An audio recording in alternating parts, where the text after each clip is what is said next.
गुरुर्ब्रह्मा गुरुर्विष्णु गुरुर्देवो महेश्वराय गुरुर्साक्षात् परब्रह्म तस्मै श्री गुरुवे नमः। प्रिय मित्रों, जय माता जी की। दोस्तों, हम किसी भी घर या किसी भी मकान की बनावट देख करके हम उस घर के अंदर जो सदस्य रहते हैं उनके भविष्य के बारे में हम आसानी से जान सकते हैं, यदि हमें ज्योतिष और वास्तु का ज्ञान है। दोस्तों, ज्योतिष और वास्तु दोनों का एक दूसरे का पूरक है, एक दूसरे का संबंध है। जब तक हमें ज्योतिष का ज्ञान नहीं होगा तो वास्तु अधूरा है। जब ज्योतिष का ज्ञान है, वास्तु का ज्ञान नहीं है, तो भी हमारा ज्ञान अधूरा है। दोनों का संबंध एक दूसरे के साथ में जुड़े हुए रहते हैं। दोस्तों, हम मकान परिपूर्ण बनाते हैं, मकान वास्तु अनुसार बनाते हैं, लेकिन कुछ लोगों की शिकायत रहती है कि सर मकान हमारा पूरा वास्तु अनुसार है लेकिन फिर भी हम परेशान हैं। इसके पीछे क्या कारण है?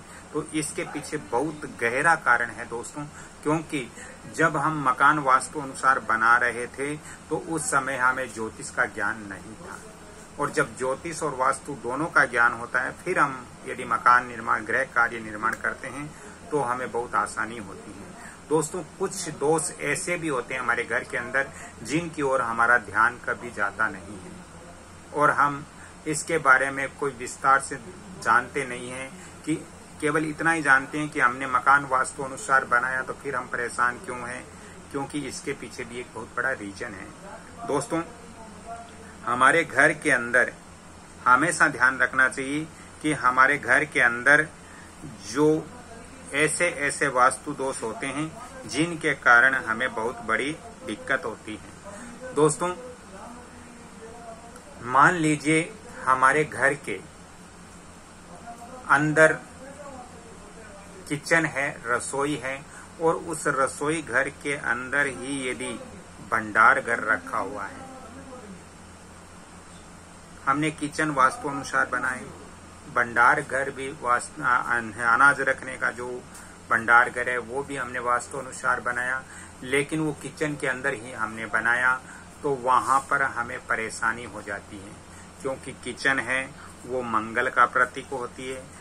ज्योतिष के अनुसार देखें तो किचन है वो मंगल का प्रतीक होता है, और जो अनाज भंडार होता है वो शनि का प्रतीक होता है।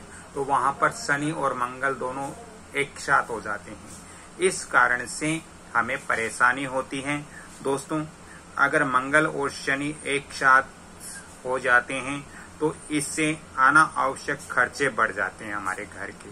हमारे घर में व्यय बहुत ज्यादा होता है, साथ ही पति पत्नी के बीच में झगड़े होते हैं। फिर हम सोचते हैं हमारा मकान वास्तु अनुसार था, ये पति पत्नी के बीच में झगड़े क्यों होते हैं, या हमारे घर में खर्च ज्यादा क्यों होते हैं।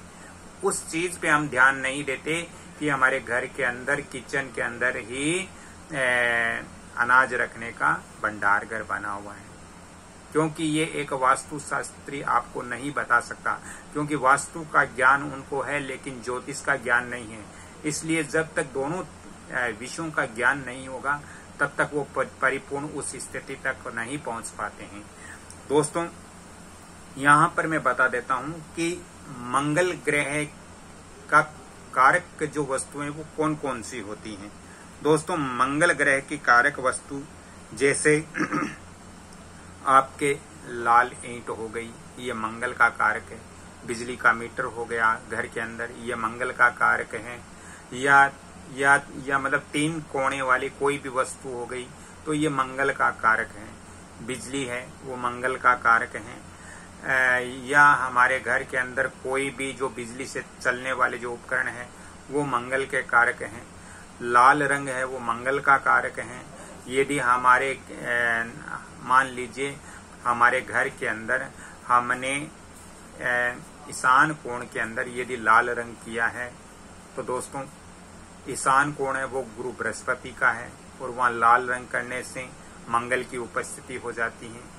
जिससे हमारे घर के सदस्य उनमें क्रोध बहुत ज्यादा होता है। तो इस तरह से ज्योतिष और वास्तु दोनों की जानकारी होना बहुत जरूरी है, तभी हम परिपूर्ण अपने घर के बारे में समझ सकते हैं। हम या आप किसी घर के बनावट देख करके वहां जो सदस्य रह रहे हैं उनके आप भविष्य के बारे में बता सकते हो। दोस्तों इसी तरह से यदि हमारा पूजा स्थल है, दोस्तों बहुत सारे मकान ऐसे होते हैं जिनके पास स्थान कम होते हैं और स्थान कम होने के कारण वो परिपूर्ण वास्तु के नियमों को फॉलो नहीं कर सकते। जैसे किसी यदि पूजा स्थल यानी हमने मंदिर बनाया, पूजा स्थल है हमारा, मंदिर है या हमारे किसी देवी देवता की फोटो है, तस्वीर है, उसके ऊपर यदि इलेक्ट्रॉनिक यानी बिजली का मीटर यदि हमने लगा दिया तो दोस्तों इससे भी घर के अंदर जो ग्रह स्वामी हैं उनको या उनके जो पुत्र हैं उनको रक्त संबंधित यानी खून संबंधित उनको परेशानियां हो सकती हैं, बीमारियां हो सकती है, साथ ही चर्म रोग, रक्तचाप, ये सभी प्रकार की समस्याएं उनको बार बार आ सकती हैं। और ये चीज तभी पता लगाई जा सकती है जब एक वास्तु विशेषज्ञ ज्योतिष का भी ज्ञान रखता हो।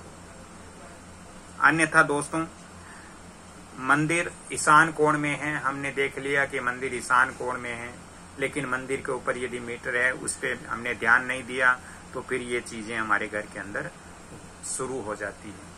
तो वास्तु के अलावा हमें कुछ ऐसी भी चीजें हैं जिनकी ओर हमें ध्यान देना बहुत जरूरी होता है। दोस्तों यदि हमारे घर के पूजा स्थल, पूजा घर है हमारे घर के और उससे सटाकर शौचालय बना हुआ है, पहली बात तो पूजा घर ईशान कोण में होना चाहिए, तो वहां शौचालय पूजा घर के पास होगा ही नहीं, क्योंकि शौचालय ईशान या उत्तर या पूर्व दिशा में हम वास्तु अनुसार नहीं देते हैं। लेकिन कुछ घरों के अंदर स्थान की कमी के कारण वो पूजा घर के बिल्कुल पास सटा करके शौचालय बनाते हैं। तो इससे पूजा घर हैं वो दोस्तों हमारे पूजा घर हैं वो कहीं न कहीं बृहस्पति ग्रह से जुड़े हुए हैं, गुरु बृहस्पति से जुड़ा हुआ है, और जो शौचालय है वो कहीं न कहीं राहु से जुड़ा हुआ है। तो वहां पर बृहस्पति और राहु ये दोनों ग्रह एक साथ उपस्थित हो जाते हैं। दोस्तों शौचालय कहीं न कहीं केतु का भी प्रतीक माना गया है, तो वहां गुरु और केतु योग हो जाता है। ऐसी परिस्थिति के अंदर ग्रह स्वामी अपने परिवार की जिम्मेदारी से विमुख हो जाता है और मात्र वो ग्रह स्वामी एक ही चीज सोचता रहता है, वो है वैराग्य। वैराग्य की ओर प्रेरित बहुत ज्यादा होने की कोशिश करते हैं। वो ग्रह स्वामी अपने परिवार के बारे में ज्यादा नहीं सोचता है, इसलिए घर में शौचालय और पूजा स्थल कभी भी आसपास नहीं होना चाहिए। दोस्तों गुरु केतु योग होने से ऐसी परिस्थितियां बन जाती हैं कि ग्रह स्वामी संन्यास लेना चाहते हैं। ये चीजें तभी हमें मालूम होगी जब हम ज्योतिष और वास्तु दोनों की जानकारी रखेंगे। एक जानकारी से हम परिपूर्ण अपने घर को वास्तु अनुसार निर्मित नहीं कर सकते।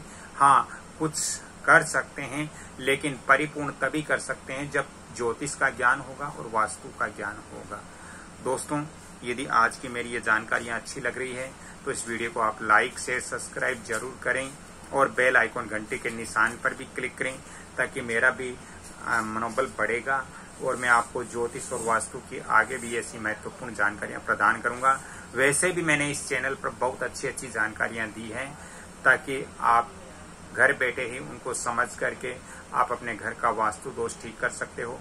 ज्यादा ही यदि आपको वास्तु और ज्योतिष संबंधित परामर्श लेना हो या आपको on the spot vastu visit करवाना हो या आपको व्हाट्सएप द्वारा करवाना हो तो मैं आपको फोन नंबर भी दे रहा हूँ 7901718402। राधे राधे, जय जय श्री कृष्णा। अगली कड़ी में फिर मिलता हूँ, तब तक के लिए आप सभी से मैं क्षमा चाहता हूँ। धन्यवाद।